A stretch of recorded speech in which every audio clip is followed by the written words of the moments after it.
But then after that, he wins the interim cruiserweight championship. Phantasma celebrates, walks off. The Luchadors vanish, I guess. And then Drake Maverick's left alone, rolls out the ring. All of the crowd that they've got around them are kind of banging against the plexiglass and cheering Maverick on.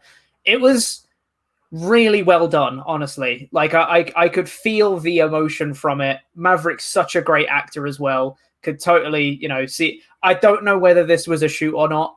I don't think it was, but he was kind of just soaking up the crowd, just walking out. Commentators putting over that his career was over now.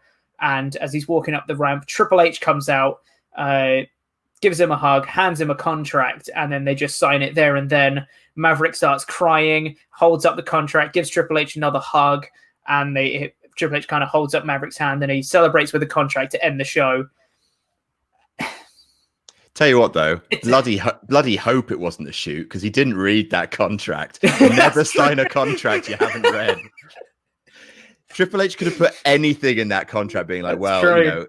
What's he going to do? Ruin his moment? I can like halve his pay." Like, you have no idea what your downside is. You have no idea what your sick coverage is.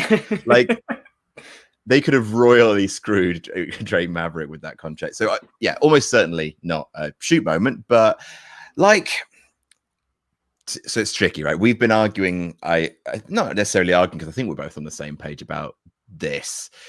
It's weird. And honestly, like, I don't know where Drake Maverick goes from here, because this storyline's over now. Unless they do, like, I think your idea is the best idea, which is follow up with the rematch, and the rematch is ruined, which then gives Drake an actual feud to go into. Because, yeah, like, the story's done now. What I hope is that we don't now see Drake Maverick sidelined for a little bit. I hope not. I don't think that's going to be the case, because, yeah, like, one of the reasons why Drake Maverick was such a compelling character was that he was living on borrowed time, and now he's back.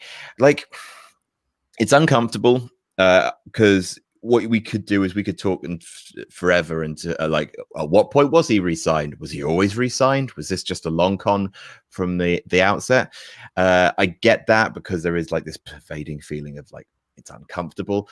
At this point, now that he's re-signed, I'm just happy for Drake Maverick. And the more we talk about it, like, after this, the only person it's really not helping is Drake.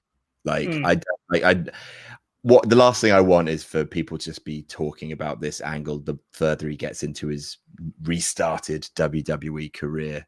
So yeah, I'm moving on, and I'm just happy for Drake Maverick. Yeah. And I tell you what, regardless of what it is, like at what point he's resigned and all that stuff, he's such a good actor. And the booking from the match was so perfect, and the walkout was so well done that I still bought into it anyway. It was such a brilliant story that they told, regardless of how legitimate it was or not. It was still a great story, and I bought into it every step of the way.